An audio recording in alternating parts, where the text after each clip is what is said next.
Hey viewers, welcome to African Tales by Afi. Please kindly click the subscribe button to get notified for more amazing stories. The sky over Owuro was as gray as old cooking pots. Dark clouds gathered, grumbling like hungry stomachs, and the wind whispered secrets to the trees. Inside a small wooden kiosk near the market, Isioma sat cross-legged, peeling oranges and humming a tune her late mother used to sing. This weather looks angry today, said Maman Kechi, the akara seller next door. You better pack up soon, Isioma. You know how this rain behaves. Isioma looked up at the sky and smiled. Let me sell just a few more oranges, Maman Kechi. Maybe the rain will hold its breath a little longer. But the rain did not wait. With a mighty roar, the clouds opened, and water poured down as if the heavens were emptying a bucket. People screamed and scattered. Umbrellas flipped like frightened birds. Isioma rushed to cover her oranges with a piece of old plastic and huddled under the tiny shade of her kiosk. Just then, a loud screech broke through the rain. A black SUV slowed near her stall, its engine coughing and wheezing like an old man. The door opened, and a tall man stepped out, holding a hand over his head to block the rain. He was soaked in seconds. Isioma blinked. His clothes were expensive, but his confused face and frantic eyes didn't match the image of a rich man. Please, is there a mechanic nearby? The man asked, shivering. Isioma looked him over. He didn't even have an umbrella. His shoes were now soaked in mud. A mechanic? At this hour, in this rain, she shook her head. Even the frogs have gone to sleep. The man chuckled lightly. I guess I'm stuck, then. You can come inside, she offered, moving aside in her small kiosk. It's not big, but it's dry. The man hesitated, then smiled. Thank you. I'm Tiga. I'm Isioma. Sit. He ducked and squeezed in beside her. The space was so tight their shoulders almost touched.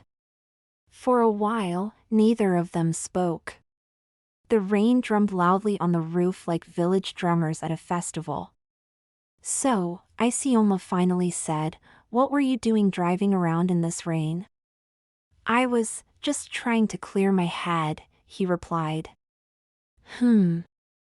People with money also get confused, she teased. Tiga laughed softly. Money doesn't stop your heart from feeling lost sometimes. There was something in his voice, sadness. Isioma studied his face. He looked tired, like someone carrying a heavy load no one could see. You sound like someone who's been through a lot, she said gently. Tiga looked at her, surprised. Most people don't ask me that. I'm not most people, she replied. They both smiled. Hours passed. The rain slowed. Tiga's clothes dried a little. Isioma shared a cup of warm pap and a few oranges with him. You're kind, he said. You didn't even know me, but you shared what little you had. Isioma shrugged. We all need someone when we're stranded. Today it's you. Tomorrow it could be me. Tiga stared at her, deeply moved. No one had ever spoken to him like that, without fear, without flattery. As the night deepened, Maman Kechi came over, umbrella in hand. I'm going home, Isioma. Who's your fine friend? Tiga quickly stood. I should be going too. Thank you, truly. Wait, Isioma said.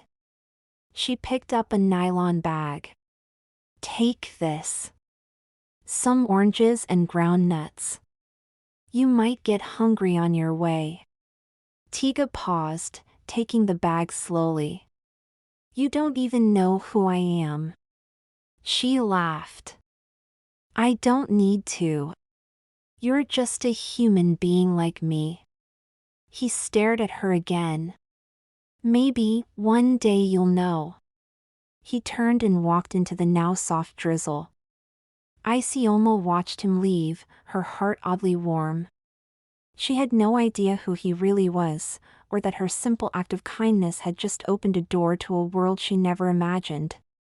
The next morning, the sun returned, bright and cheerful, as if the rain had never fallen. Isioma swept the front of her kiosk, humming the same soft tune from yesterday.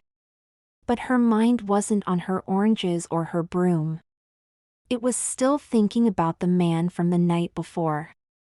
Tiga, she whispered, testing the name on her lips again. Strange name for a stranger. She wondered where he had gone. Had he found a mechanic? Was he safe? Who exactly was he?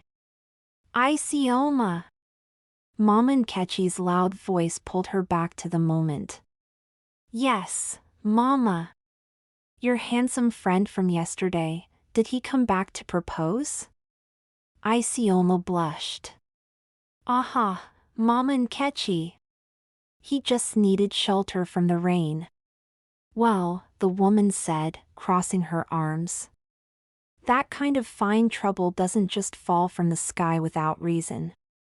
Isioma laughed and shook her head, returning to her oranges. But her heart beat a little faster as a black car pulled up again. It was the same SUV. Her eyes widened. The door opened, and there he was. Tiga. He looked even cleaner today. His shirt was white like foam, his trousers smooth and sharp, and his shoes shone like polished stones. He didn't look stranded anymore. Tiga, she said, unsure. He smiled.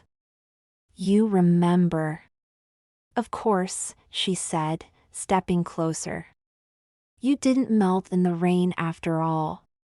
No, he chuckled. Thanks to you. Mama Nkechi watched them from her stall, pretending to fan herself but listening to every word. Isioma motioned to a plastic chair. Sit. What brings you back? You, he said simply. Me? You gave me food. A dry place to sit. You made me feel like I mattered, and you didn't even ask for anything. Isioma looked away. That's just what people do. Tiga leaned forward. Not everyone, Isioma. They sat quietly for a while. So, what do you do? She finally asked. Tiga hesitated. He looked away. It's complicated. Try me. I work with buildings, he said. Oh, so you're a bricklayer? He burst into laughter. Not quite. She smiled. Architect? Closer. Site manager? He laughed again. I own the company. Silence. She blinked. Wait, you own a building company? He nodded. You didn't say that yesterday. I didn't want to. She frowned. Why? Because when people find out, they act different. They smile too much or talk too softly. You didn't. She folded her arms. You tricked me? No. I wanted someone to treat me like a person. Not a title. Not money. Just. Tiga. Isioma stared at him. So, you're rich? He nodded slowly. She let out a long whistle. And I gave a billionaire oranges and pap. They both laughed. But Why were you out in the rain, really? Tiga sighed. It's my father. He thinks I need to marry someone from a rich family. Someone important. Isioma's smile faded. And you don't agree? I want to choose for myself. She looked down. Well, I'm definitely not from a rich family. That's why I came back. She looked up, eyes wide. What? I like you, Isioma. You're real. You make me feel safe. Tiga, she began, heart thumping. I know it's fast, he said. But can we at least be friends? Good friends? She studied him for a long time, then slowly nodded. Okay. Friends. They shook hands like two children making a secret pact. From her stall, Mama Nkechi squinted suspiciously. Only friends, she mumbled. We shall see. Tiga began visiting every other day. He brought suya, bread, and drinks. Sometimes they just talked for hours. He told Isioma about his travels. She told him stories of her late parents, her dreams of owning a big fruit store. One day, he helped her repaint the kiosk. Another day, he fixed her broken umbrella. They laughed like best friends. But in their hearts, something deeper was blooming, soft, slow, and scary. Then one evening, a black car different from Tiga's pulled up. A tall woman stepped out, wearing heels that clicked loudly.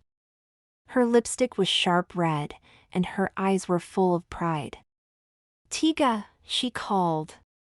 Isioma watched as he turned pale. The woman walked up to him and said loudly, What are you doing in this filthy place with her? Isioma's chest tightened. The woman turned to Isioma and scoffed.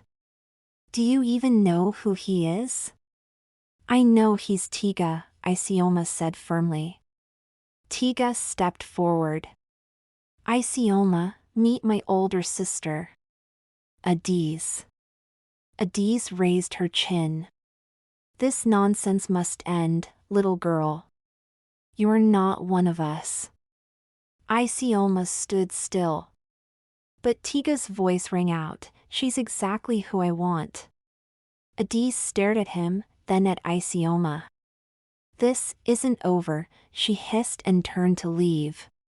As the car drove away, Isioma turned to Tiga. Is that what your world is like? Yes, he said quietly. But I don't want that world without you. The days after Adiz's visit felt heavier, like gray clouds hanging in the sky without rain. Isioma sat at her kiosk, turning an orange over in her hand.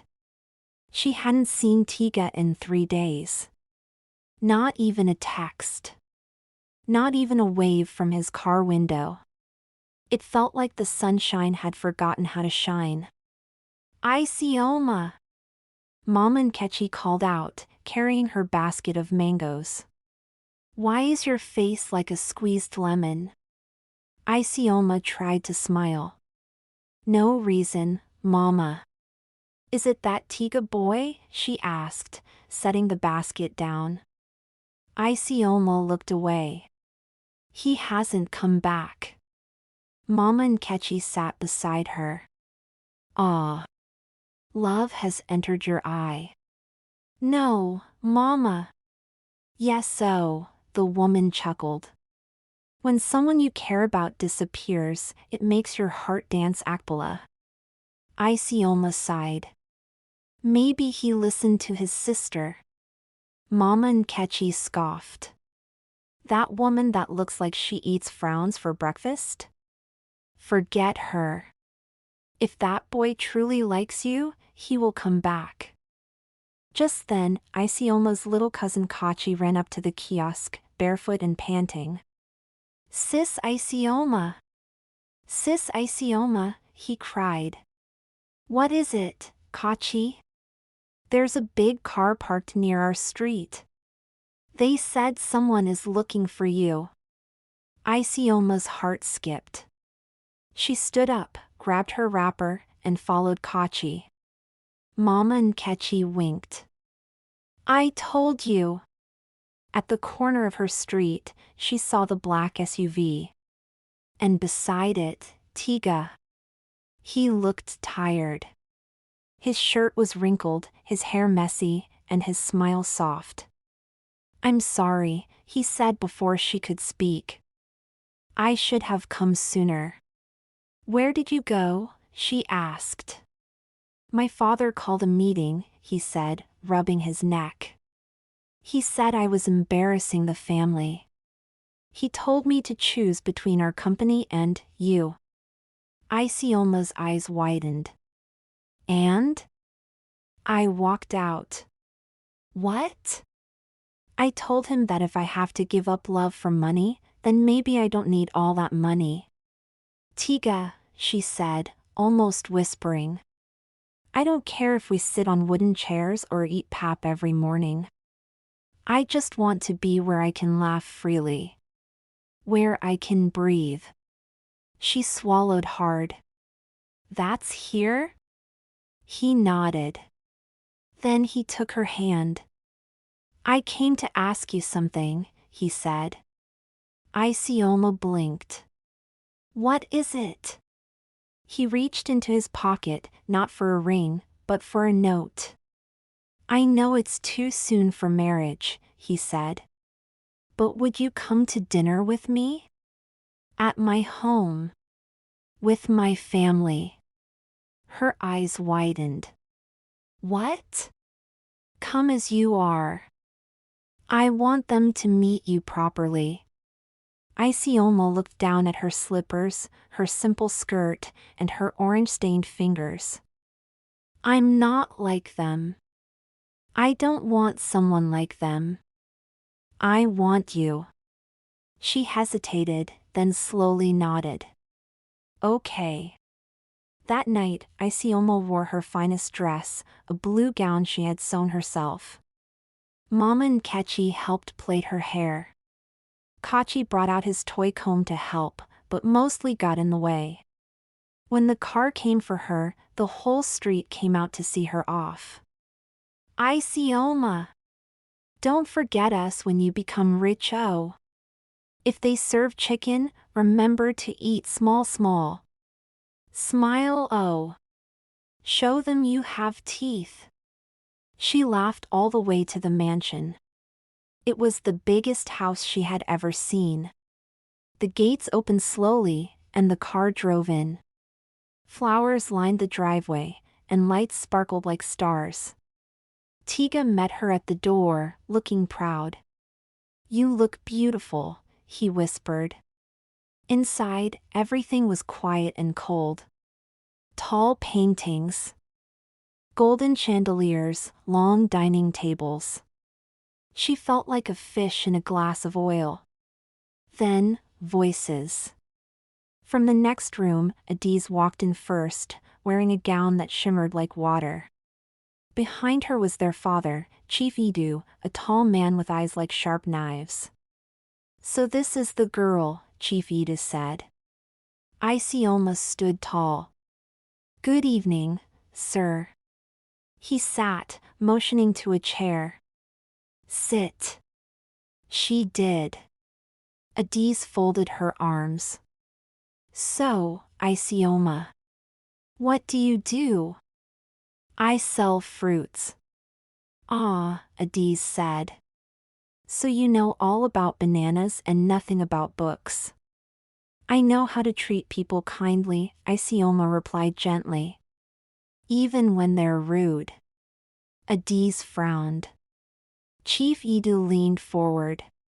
Tell me, young lady. If I tell my son to marry someone else, someone richer, what will you do? I'll cry, she said honestly. Then I'll heal. And I'll still sell fruits tomorrow. He blinked. Tiga grinned. You're brave, Chief Edu finally said. And honest. I respect that. Adiz rolled her eyes. After dinner, as Isioma stood to leave, Chief Edu called out, "Come back next week. I want to see how well you peel oranges." She turned, smiling. "Yes, sir." In the car back home, Tiga took her hand. "You were perfect," he whispered. Isioma smiled. "I was just me." It had been 3 months since Isioma met Tiga in the rain, and now everything was different. Her fruit kiosk was still there, humble and sunny, but now, people from all corners of the community came to buy from her. They whispered stories about her kindness, about her courage, and about how the young billionaire's son still came to visit her every week. But even sweet stories can attract sour eyes. One afternoon, as Isioma was arranging her pawpaws, a tall man in a dark suit came to her stand. "Good afternoon," he said sharply. "Good afternoon, sir. Do you want oranges?" "No. I come with a message from Chief Edu." Her heart skipped. "What message?" "He wants you to come to the house tomorrow. Alone. And not tell Tiga." Isioma frowned.